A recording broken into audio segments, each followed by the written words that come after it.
my dear students, welcome to my channel Scholarly Minds and I hope you all are doing great. आज का ये video MED 008 यानी कि globalisation and environment से related है। आप सभी को मैं एक चीज़ यहाँ पर बताना चाहती हूँ कि MED 008 के मैंने जून सेशंस में जो भी वीडियोस बनाए थे वो सारे के सारे जो आपके क्वेश्चंस हैं वो आप सभी के लिए इम्पॉर्टेंट हैं, क्योंकि उसके अंदर मैंने मोस्ट ऑफ द जो टॉपिक्स थे MED के उन्हें कवर कर दिया था। उसके अलावा अगर कोई टॉपिक्स छूट गए हैं तो उन्हें मैं अपनी रिवीजन क्लासेस में कवर करवाऊंगी। रिवीजन क्लासेस में आपको ओल्ड टॉपिक्स भी मिलेंगे, न्यू टॉपिक्स भी मिलेंगे, सिर्फ वो टॉपिक्स मिलेंगे जो कि हमारे एक्सपेक्टेड हैं दिसंबर एग्जाम के लिए। सो स्टूडेंट्स, ये मेरे रिवीजन क्लास का पार्ट 1 है। इसके बाद हम और भी क्लासेस को लेकर आएंगे। इस क्लास का जो PDF है वो आपको हमारी वेबसाइट पर मिल जाएगा और जो जून सेशन की वीडियोस हैं उन सब के PDF भी आपको हमारी वेबसाइट हिंदुस्तान नॉलेज पे मिल जाएंगे। अगर आपको एग्जाम में अच्छा स्कोर करना है आपको ये वीडियो पूरा एंड तक देखना ज़रूर चाहिए। सबसे पहला जो क्वेश्चन है बच्चों, क्योंकि आपका जो पेपर है वो ग्लोबलाइजेशन से रिलेटेड है, एनवायरनमेंट से रिलेटेड है, तो ग्लोबलाइजेशन से जुड़े हुए क्वेश्चंस आपको ज़रूर सारे के सारे कवर करने हैं, प्रीवियसली जो भी क्वेश्चंस पूछे गए हैं। तो पहला क्वेश्चन है, explain how globalisation has lead to large scale disruption of ecosystem.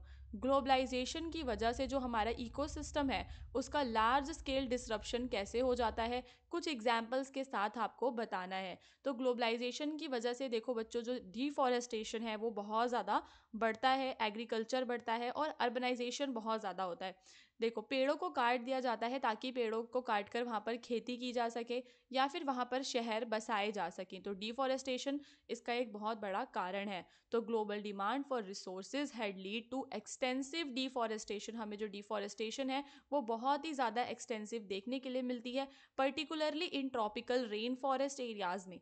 This disturbed biodiversity, water cycle and increase carbon emission. इसकी वजह से क्या होता है कि जो हमारी एयर है उसमें CO2 की जो मात्रा है वो बढ़ जाती है। तो वैश्वीकरण ने कृषि और शहरीकरण के लिए बड़े पैमाने पर वनों की कटाई को बढ़ावा दिया है और यह जैव विविधता, जल चक्रों को बाधित करता है और कार्बन उत्सर्जन को बढ़ाता है। तो पहला रीजन आपका यही हो जाएगा कि यह क्या करता है, कार्बन उत्सर्जन को बढ़ाता है, क्योंकि यह पेड़ों की कटाई पर जोर देता है।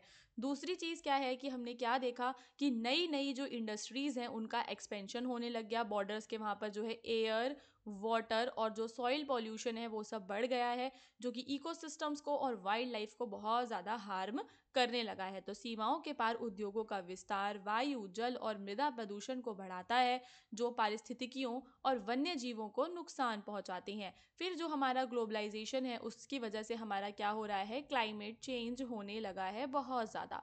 ग्लोबलाइजेशन की वजह से जो है हमने अपना फॉसिल फ्यूल का जो कंजम्पशन है उसको बढ़ा लिया है, ठीक है, which alters ecosystem through changing temperatures and weather patterns, जिसकी वजह से जो भी हमारे वेदर पैटर्न्स हैं वो सारे के सारे उन सब में बहुत ज़्यादा हमें चेंजेस देखने के लिए मिलते हैं। तो जीवाश्म ईंधन के वैश्विक उपयोग ने में वृद्धि ने जलवायु परिवर्तन को जन्म दिया है, जो तापमान और मौसम के पैटर्न में बदलाव के माध्यम से परिस्थितियों को बदलता है। फिर global demand of sea food, अब ओवरफिशिंग बहुत ज़्यादा होती है क्योंकि सी फूड की जो डिमांड है वो पूरे ग्लोब के अंदर बहुत ज़्यादा है, ठीक है। इंडिया के अलावा अगर हम दूसरी कंट्रीज़ को देखते हैं, चाइना को देखें, जापान को देखें या वो कंट्रीज़ जो समुद्र के किनारे हैं, वहाँ पर हमें क्या देखने के लिए मिलता है, सी फूड की डिमांड बहुत ज़्यादा है, जिसकी वजह से ओवरफिशिंग होती है, जो मैरीन पॉपुलेशन है वो डिप्लीट होने लग गई है। तो वैश्विक समुद्री भोजन की मांग ने अत्यधिक मछली पकड़ने को जन्म दिया है, जिससे समुद्री प्रजातियां घट गई हैं और महासागरीय परिस्थितियां बाधित हो रही हैं। उसके बाद है आपका रिसोर्स एक्सट्रैक्शन। तो global demand for minerals, fossil fuels and natural resources had lead to the unsustainable extraction practices. अब यहाँ पर जो हमारी फॉसिल फ्यूल्स को ज़मीन में से निकालने की जो प्रैक्टिसेस हैं वो कैसी हो गई हैं, अनसस्टेनेबल तरीके से हम करने लग गए हैं, जिससे कि हैबिटेट डिस्ट्रक्शन हो रहा है, जो भी हमारे फ्लोरा एंड फौना है वो ख़त्म होते जा रहे हैं। तो वैश्विक मांग ने खनिजों, जीवाश्म ईंधनों और अन्य प्राकृतिक संसाधनों की अति उत्खनन प्रक्रियाओं को जन्म दिया है, जिससे आवासों का नाश और जैव विविधता की हानि हुई है। The expansion of global transportation networks such as shipping and air travel has lead to the pollution, और साथ ही साथ जो ट्रांसपोर्टेशन नेटवर्क है वो इतना स्ट्रांग होने की वजह से हमें प्रदूषण देखने के लिए मिलता है। ठीक है। फिर लैंड कन्वर्जन हो रहा है, अब जो ग्लोबलाइजेशन है उसकी वजह से अर्बनाइजेशन बहुत ज़्यादा बढ़ गया, इंफ्रास्ट्रक्चर डेवलपमेंट हमें करना है। तो यहाँ पर हमें क्या देखने के लिए मिलता है कि जो वैश्वीकरण है उसके कारण जो बड़े पैमाने पर प्राकृतिक आवासों को शहरी केंद्रों में परिवर्तित किया जा रहा है, जिससे परिस्थितियाँ और वन्य जीव जो है हमारे प्रभावित हो रहे हैं। फिर आपका दूसरा क्वेश्चन है जहाँ पर आपको फिर से ग्लोबलाइजेशन से जुड़ा हुआ क्वेश्चन है, पर यहाँ पर ये पूछा हुआ है कि ग्लोबलाइजेशन डेवलप और डेवलपिंग जो कंट्रीज होती हैं उनके बीच का जो गैप है उसे कैसे जो है बढ़ाता है। ठीक है स्टूडेंट्स, अगर आपने पुराने क्लासेस नहीं देखे हैं तो प्लीज़ आप उन क्लासेस को देखिए और अपने सिलेबस के मोस्ट ऑफ द जो टॉपिक्स हैं उन्हें कवर कीजिए। तो यहाँ पर अब आपको बताना है, क्योंकि कुछ क्वेश्चंस उनसे रिलेटेड है, डेवलप्ड और डेवलपिंग कंट्रीज जो हैं क्योंकि उनका जो एक्सेस है टेक्नोलॉजी तक वो हमें क्या देखने के लिए मिलता है, अनईक्वल देखने के लिए मिलता है। जो डेवलप्ड कंट्रीज हैं उनके पास तो बेटर एक्सेस है, उनके पास एडवांस टेक्नोलॉजीज हैं जिसकी वजह से वो इनोवेट नई नई इनोवेशंस करते हैं और प्रोडक्टिविटी को बढ़ावा देते हैं। और वहीं अगर हम बात करें डेवलपिंग कंट्रीज की तो इनके पास इंफ्रास्ट्रक्चर की कमी होने की वजह से और रिसोर्सेज की कमी होने की वजह से इन्हें ये जो टेक्नोलॉजीज हैं ये डेवलप्ड नेशन से लेनी पड़ती हैं, और कहीं ना कहीं जो गैप है इन दोनों के बीच में ये बढ़ जाता है because of the unequal access to technology. तो विकसित देशों के पास उन्नत प्रौद्योगिकियों तक बेहतर पहुंच होती है जो उन्हें नवाचार करने और उत्पादकता बढ़ाने में सक्षम बनाती है। इसके विपरीत विकासशील देशों में अक्सर इन प्रौद्योगिकियों को अपनाने के लिए आवश्यक बुनियादी ढांचा और संसाधनों की कमी होती है, जिससे विकास की खाई जो है वह क्या होती है, आपकी विकास की खाई और ज़्यादा बढ़ जाती है। फिर होता है कि चीप लेबर का एक्सप्लॉयटेशन। तो globalisation has lead to outsourcing of manufacturing jobs from developed countries to the developing ones where labour is cheaper. While this create employment in developing countries, it also exploit their उन्हें exploit किया जाता है उनके resources वगैरह को। तो हम क्या देखते हैं कि जो ग्लोबलाइजेशन है उसकी वजह से जॉब्स तो मिलने लग गई, अविकसित देश के जो लोग हैं उन्हें जॉब्स तो मिलने लग गई, पर उसके बदले में उन्हें क्या मिला, उसके बदले में उन्हें मिली क्या, पुअर वर्किंग कंडीशंस। यानी कि अगर हम एमएनसीज में काम करते हैं तो वहाँ पर काम करने के लिए जो कंडीशंस हैं वो हमें अच्छी नहीं मिलती। ठीक है, और दूसरी चीज़ क्या होता है, एक्सप्लॉइटेशन भी हमारा वहाँ पर बहुत ज़्यादा होता है। तो ये भी है कि चीप लेबर का जो है एक्सप्लॉइटेशन किया जा रहा है। फिर है फॉरेन इन्वेस्टमेंट डिस्पैरिटीज़। तो जो डेवलप कंट्रीज़ हैं वो फॉरेन डायरेक्ट इन्वेस्टमेंट जो है रिसीव करती हैं। Develop countries often receive more FDI due to their stable economies and better infrastructure. अब वो कंट्री जो पूरी तरह से डेवलप है उसके अंदर FDI बहुत ज़्यादा आएगा क्योंकि उसकी जो कंडीशन है वो अच्छी है। पर वहीं अगर हम एक डेवलपिंग कंट्री की बात करें जो अविकसित देश है, उसको अच्छी अच्छी इन्वेस्टमेंट जो है अट्रैक्ट करने में थोड़ा सा क्या करना पड़ेगा, स्ट्रगल करना पड़ेगा। तो विकसित देशों को उनके स्थिर अर्थव्यवस्थाओं और बेहतर बुनियादी ढांचे के कारण अधिक प्रत्यक्ष विदेशी निवेश मिलता है। विकासशील देशों को निवेश आकर्षित करने में कठिनाई होती है जिसके कारण उनके आर्थिक विकास में सुस्ती आती है। फिर हम क्या देखते हैं, ट्रेड इम्बैलेंसेस देखते हैं। तो जो ग्लोबलाइजेशन है उसकी वजह से जो इंटरनेशनल ट्रेड है वो तो इंक्रीज हुआ है, लेकिन उसमें हमें क्या देखने के लिए मिल रहा है, इम्बैलेंस देखने के लिए मिल रहा है। जो डेवलपिंग कंट्रीज हैं with their reliance on raw materials and agriculture often face unfavourable trade terms. जो यहाँ पर हमारे अविकसित देश हैं उनके जो उनके अनुसार जो शर्तें होती हैं वो नहीं होती, पर फिर भी उन्हें उन शर्तों को मानना पड़ता है। फिर आता है कल्चरल इंपीरियलिज्म। हम देख रहे हैं आजकल की, अगर आप देखोगे तो हर कोई जो है आपका वेस्टर्न कल्चर को फॉलो कर रहा है। ठीक है, तो एक प्रकार से इसे क्या है, एक प्रकार से ये कल्चरल इंपीरियलिज्म है। तो globalisation had lead to the spread of culture and values from developed countries often overshadowing. तो यहाँ पर जो डेवलपिंग कंट्री होती है, सपोज इंडिया है, जो डेवलपिंग कंट्रीज हैं उनका जो ट्रेडिशन है, उनके जो कल्चर्स हैं ये ओवरशैडो हो जाते हैं, और जो लोग हैं वो वेस्टर्न कल्चर्स यानी कि most of the developed nation का जो कल्चर है उसे फॉलो करने लग जाती हैं। This creates cultural dependency and economic imbalances. तो इसकी वजह से भी कहीं ना कहीं हमें इम्बैलेंस जो है, असंतुलन हमें देखने के लिए मिलता है। फिर आता है आपका एनवायरमेंटल डिग्रेडेशन। तो क्योंकि जो ग्लोबलाइजेशन है उसने नेचुरल रिसोर्सेज को एक्सप्लॉइट किया है, तो हमें क्या देखने के लिए मिलता है यहाँ पर, जो एनवायरनमेंट है वो हमारा पूरा का पूरा डिग्रेड हो गया है और इकोनॉमिक क्वालिटी जो है वो पूरी खराब हो गई है। तो वैश्वीकरण ने प्राकृतिक संसाधनों के शोषण को बढ़ावा दिया है ताकि विकसित देशों की मांग को पूरा किया जा सके। इससे पर्यावरणीय हानि और आर्थिक असमानता में वृद्धि हुई है। इसके बाद वाला जो ये थर्ड क्वेश्चन है स्टूडेंट्स, ये आपका मोस्ट इंपॉर्टेंट क्वेश्चन है। इसके आपके एग्जाम में आने के चांसेस बहुत ज़्यादा हैं, तो आप इसको डबल स्टार मार्क कर सकते हैं। तो माइक्रो न्यूट्रिएंट्स जो होते हैं उनके आपको एग्जाम्पल देनी है। किसी डिजीज़ का नाम बताना है जो कि माइक्रो न्यूट्रिएंट से रिलेटेड हो, और पुअर न्यूट्रिशन का मैटरनल हेल्थ और चाइल्ड हेल्थ पर क्या इफेक्ट पड़ता है वो भी आपको बताना है। ठीक है, तो क्या है क्वेश्चन दैट उपयुक्त उदाहरण देते हुए लघु पोषक तत्वों की आपको व्याख्या करनी है। लघु पोषक तत्वों की कमी से संबंधित किसी रोग का आपको नाम बताना है। मातृ और शिशु जो स्वास्थ्य है उसका खराब पोषण पर उसका क्या प्रभाव पड़ता है अगर उन्हें खराब पोषण मिलता है। तो सबसे पहले आप बताएंगे कि जो माइक्रो न्यूट्रिएंट्स हैं they are essential nutrients required by the body in small amount. ठीक है, तो हमारे जो न्यूट्रिएंट्स होते हैं वो दो प्रकार के होते हैं, मैक्रो न्यूट्रिएंट्स और एक होते हैं हमारे माइक्रो न्यूट्रिएंट्स। जो मैक्रो न्यूट्रिएंट्स होते हैं वो हमें ज़्यादा अमाउंट में चाहिए होते हैं, जैसे कि आपका प्रोटीन, कार्बोहाइड्रेट्स, ये मैक्रो न्यूट्रिएंट्स हैं, ये हमें ज़्यादा चाहिए। और वहीं जो माइक्रो न्यूट्रिएंट्स होते हैं ये हमें कम मात्रा में चाहिए होते हैं, जैसे कि हमारे वाइटामिन्स एंड हमारे मिनरल्स जो कि हमें फ्रूट्स एंड वेजिटेबल्स से, वाटर से हमें मिल जाते हैं। सबसे पहले हम वाइटामिन्स के बारे में बताएंगे। So vitamins are organic compounds that help in various biochemical processes. तो जो हमारे वाइटामिन्स होते हैं ये एक प्रकार के ऑर्गेनिक कंपाउंड्स होते हैं जो हमारी हेल्प करते हैं वेरियस बायोकेमिकल प्रोसेसेस को करने में। फॉर एग्जांपल विटामिन ए जो है हमारी विजन को सपोर्ट करता है और हमारी इम्यूनिटी को बढ़ाता है, जबकि जो डी है वो कैल्शियम के एब्जॉर्प्शन में हेल्प करता है और बोन हेल्थ को अच्छा रखता है। तो विटामिन जो है ये कार्बनिक यौगिक होते हैं जो कि हमारी रासायनिक प्रक्रियाओं में मदद करते हैं, जैसे कि विटामिन ए हमारी जो है प्रतिरक्षा प्रणाली और दृष्टि में काम करता है, और डी जो है कैल्शियम के अवशोषण में और हड्डियों के स्वास्थ्य में सहायक होता है। वैसे ही जो हमारे मिनरल्स होती हैं ये भी इनऑर्गेनिक एलिमेंट्स होते हैं जो कि बॉडीली फंक्शंस के लिए काफ़ी ज़्यादा आवश्यक है। जैसे कि आयरन जो है वो ऑक्सीजन के ट्रांसपोर्ट, जो ब्लड के अंदर ऑक्सीजन होता है उसको ट्रांसपोर्ट करने के लिए हमें जो मिनरल चाहिए वो हमारा आयरन है। और जो आयोडीन है is also important for thyroid function, हमारे थायराइड के लिए हमें आयोडीन भी चाहिए होता है।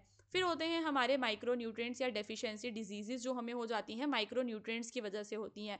आयरन की डेफिशिएंसी से हमें अनीमिया नाम की बीमारी होती है जो कि लैक ऑफ आयरन से होती है, जिससे हमें फैटीग, वीकनेस और इम्यून जो फंक्शन है वो हमारा ठीक से काम नहीं करता। तो सूक्ष्म पोषक तत्वों की कमी से होने वाली बीमारी में लोहे की कमी से एनीमिया एक सामान्य बीमारी है जो आयरन की कमी के कारण थकावट, कमजोरी और कमजोर प्रतिरक्षा प्रणाली का कारण बनती है।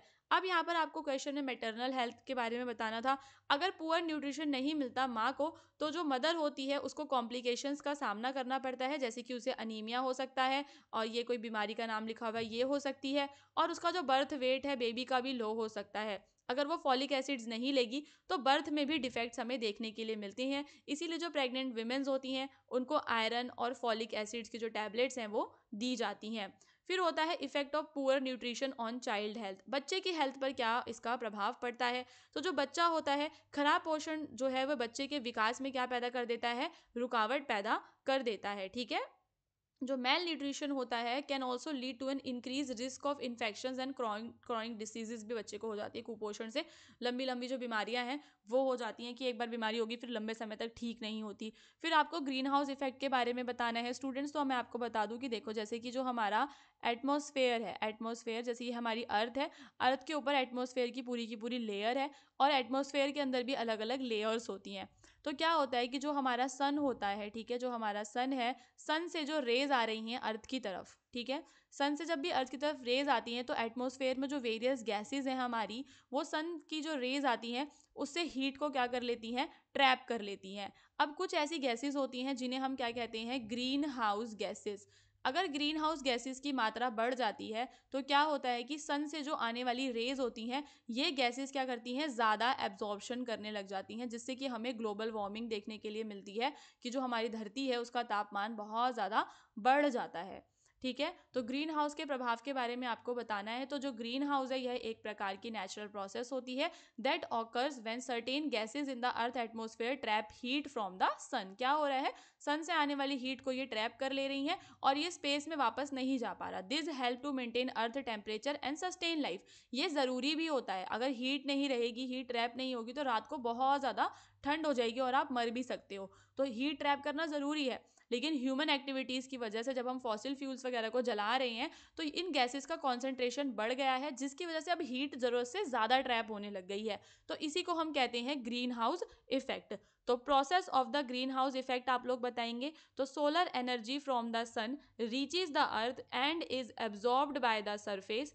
Some of this energy is radiated back into the space as heat, but greenhouse gases like carbon dioxide, methane and water vapor trap some of this heat, warming the earth atmosphere. तो सन से जो भी आपकी solar energy आती है वो अर्थ का जो सरफेस है वो एब्जॉर्ब करता है, कुछ एनर्जी को वो वापस स्पेस में भेज देता है हीट के तौर पर। लेकिन अगर ग्रीन हाउस गैसेज ज़्यादा बढ़ जाती हैं तो ये जो हीट है यहीं पर क्या हो जाती है, ट्रैप हो जाती है। तो सूर्य से प्राप्त ऊर्जा पृथ्वी की सतह द्वारा अवशोषित होती है। इस ऊर्जा में से कुछ गर्मी के रूप में फिर से अंतरिक्ष में क्या हो जाती है, वापस चली जाती है। लेकिन ग्रीन हाउस गैसें जैसे कि कार्बन डाइऑक्साइड, मीथेन एंड जल वाष्प H2O इस गर्मी को फंसा लेते हैं, जिससे पृथ्वी का जो वातावरण है वो गर्म हो जाता है। फिर आपको ग्रीन हाउस गैसेज के बारे में बता देना है। जो ग्रीन हाउस गैसेज हैं इसमें आपका carbon dioxide, methane, nitrous oxide और फ्लोरोनेटेड गैसेज आती हैं। These gases are released through natural processes like respiration. ठीक है, CO2 सांस लेने से रिलीज होती है, वोल्केनिक एक्टिविटी से रिलीज होती है। बट ह्यूमन एक्टिविटीज़ जैसे कि अगर हम फॉसिल फ्यूल्स को बर्न करते हैं या डिफॉरेस्टेशन करते हैं, जिसकी वजह से इन गैसेस का जो कॉन्सेंट्रेशन है और ज़्यादा हमें बढ़ा हुआ देखने के लिए मिलता है। ठीक है, सो ग्रीन हाउस गैसों में कार्बन डाइऑक्साइड है आपका, मीथेन और क्या क्या है आपके, नाइट्रस ऑक्साइड है। फिर आता है एनवायरनमेंट पे क्या इफेक्ट पड़ता है। So the increase concentration of greenhouse gases result in the enhanced greenhouse effect leading to global warming. तो जो हमारा एनवायरनमेंट है वो कैसा हो जाता है, वार्म हो जाता है। This causes melting of ice caps, rising sea levels and extreme weather events हमें देखने के लिए मिलते हैं। ठीक है, ग्लोबल वार्मिंग बढ़ जाती है, आइस कैप्स जो है, जो बर्फ की चादर है वो सब पिघलने लग जाता है, ग्लोबल वार्मिंग होती है और क्लाइमेट चेंज होता है। ग्लोबल वार्मिंग वही है, आपको समझ में आ गया कि हीट बढ़ जाती है। क्लाइमेट चेंज यानी कि कहीं पे बहुत ज़्यादा सूखा पड़ जाएगा, कभी हीट वेव चलने लगी, कभी बाढ़ आने लग जाएगी। तो इस प्रकार के जो वेदर इवेंट्स हैं वो हमें देखने के लिए मिलते हैं और जैसा क्लाइमेट पहले था उसमें हमें बदलाव देखने के लिए मिलता है, जिसकी वजह से कई सारी जो हमारी एनिमल और प्लांट्स की जो स्पीशीज़ हैं वो ख़त्म हो चुकी हैं इस क्लाइमेट चेंज की वजह से ही। अब यहाँ पर आपका अगला ये क्वेश्चन है कि बायोडाइवर्सिटी कंजर्वेशन क्यों इंपॉर्टेंट है। बायोडाइवर्सिटी में स्टूडेंट्स हमारा जो भी फ्लोरा एंड फौना होता है वो आता है। ठीक है, जितने भी अर्थ पे आपके प्लांट्स हैं वो सारे आपके आ जाते हैं फ्लोरा में, और फौना में आपके आते हैं जो भी आपके एनिमल्स हैं, इंसेक्ट्स हैं, ठीक है, बर्ड्स हैं, ये सब आपके फौना में आते हैं और ये पूरा मिलाकर आपका बायोडाइवर्सिटी बन जाता है। तो कह रहा है कि बायोडाइवर्सिटी जो है, जैव विविधता जो है, इसके संरक्षण की क्या आवश्यकता है और कौन सी कन्वेंशन है जो इससे रिलेटेड है, और जो कन्वेंशन है उसके थ्रस्ट एरियाज के आपको नाम बताने हैं। तो सबसे पहले आप लोग बायोडाइवर्सिटी कंजर्वेशन के बारे में बताएंगे कि ये क्यों इंपॉर्टेंट है। तो अगर हमें अर्थ के सारे इकोसिस्टम्स को बनाकर रखना है, ह्यूमंस का वेल बीइंग चाहते हो और नेचर में एक बैलेंस बनाना चाहते हो, तो बायोडाइवर्सिटी को कंजर्व आपको करना ही पड़ेगा। इसके अंदर हमें अलग अलग स्पीशीज़ को, इकोसिस्टम को और जेनेटिक जो डाइवर्सिटी है अर्थ पे उसको प्रोटेक्ट करने की बात इसमें की जाती है। तो सबसे पहले आप इम्पॉर्टेंस बताएंगे कि जो बायोडाइवर्सिटी कंजर्वेशन है उसका इम्पॉर्टेंस क्या है। तो जो आपकी बायोडाइवर्सिटी है ये एसेंशियल है for ecosystem stability as it provide services like food, medicine, clean air and water. तो जो बायोडाइवर्सिटी है वो ये सारी सर्विसेज हमें प्रोवाइड करती है और एग्रीकल्चर प्रोडक्टिविटी को भी तो सपोर्ट करती है, प्लांट्स के पॉलिनेशन में हेल्प करता है।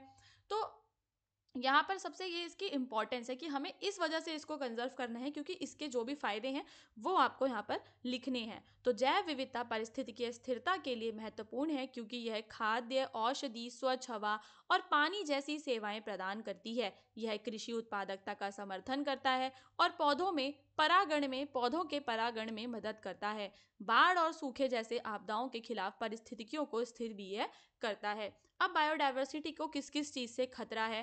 पहली चीज़, हैबिटेट का डिस्ट्रक्शन हो रहा है। जहाँ पर भी वो animal, plant, flora and fauna रहते थे, उनके जो भी हैबिटेट्स हैं उनका डिस्ट्रक्शन हो रहा है। नदियाँ सूख रही हैं, तालाब सूख रहे हैं, कुएं सूख रहे हैं, है ना, ट्रीज को काटा जा रहा है, तो ये उनका हैबिटेट डिस्ट्रक्शन है। जो भी हमारे नेचुरल रिसोर्सेज हैं उनको ओवर एक्सप्लॉइट किया जा रहा है, पॉल्यूशन फैलाया जा रहा है, और क्लाइमेट में इतना ज़्यादा चेंज आ गया है।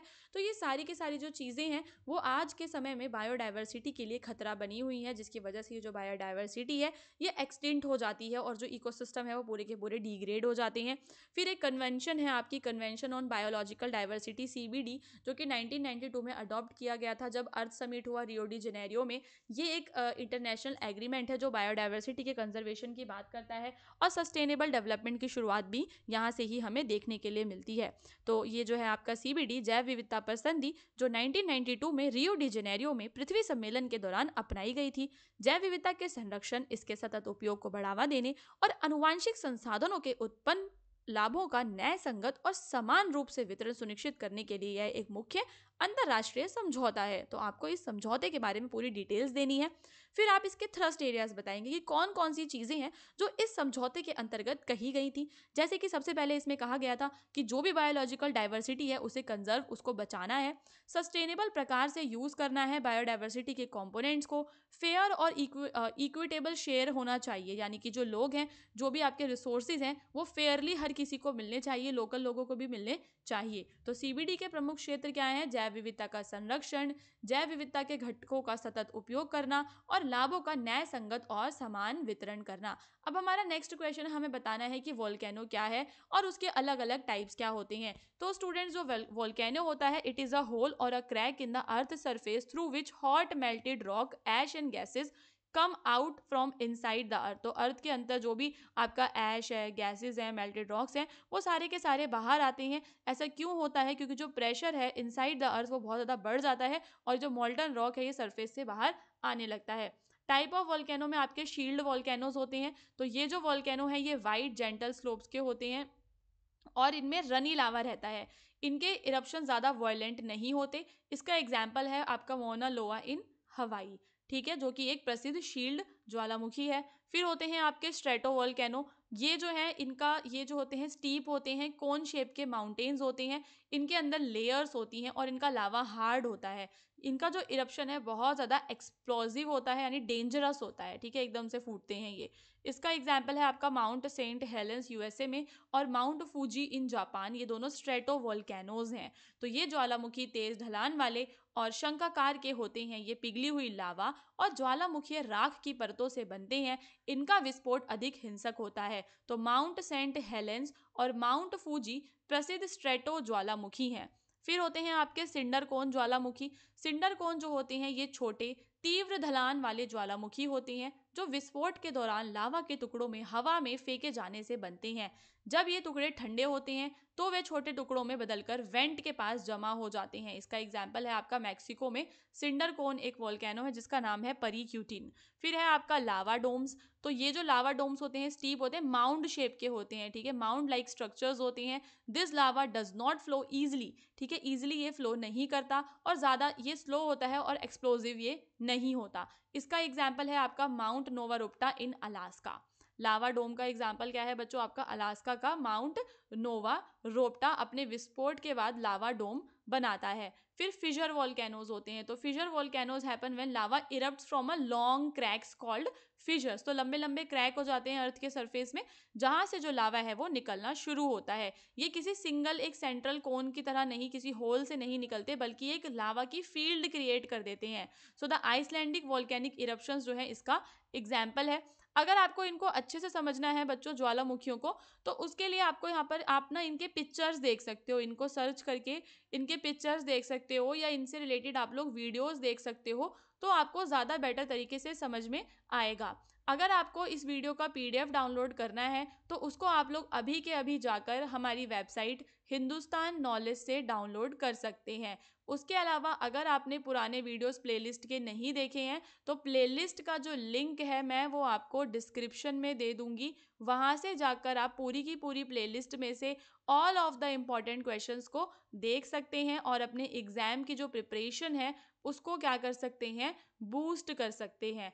उसके अलावा एक और इम्पॉर्टेंट बात यहाँ पर मैं आपको बताना चाहती हूँ और वो है मेरे व्हाट्सएप चैनल से रिलेटेड। सो स्टूडेंट्स, अभी आपके काफ़ी सारे एग्जाम्स बाकी हैं तो आप लोग मेरे व्हाट्सएप चैनल को सब्सक्राइब कर लो, क्योंकि जब भी कोई न्यू वीडियो आएगा तो उसका लिंक वहाँ पर आपको मिल जाएगा डायरेक्ट, और जो पीडीएफ होती है उसके भी डायरेक्ट लिंक्स आपको मेरे व्हाट्सएप चैनल पर मिल जाएंगे। इससे आपको जो है अपनी रिवीजन करने में बहुत ज़्यादा आसानी होने वाली है। अगर आप लास्ट मोमेंट पर भी पढ़ते हैं तो आप लोग पीडीएफ में से रिवाइज कर सकते हैं। सो स्टूडेंट्स, अब हम मिलेंगे अपने नेक्स्ट वीडियो में जिसके अंदर मैं आप सभी के लिए MED 008 की सेकेंड रिवीजन क्लास लेकर आऊँगी।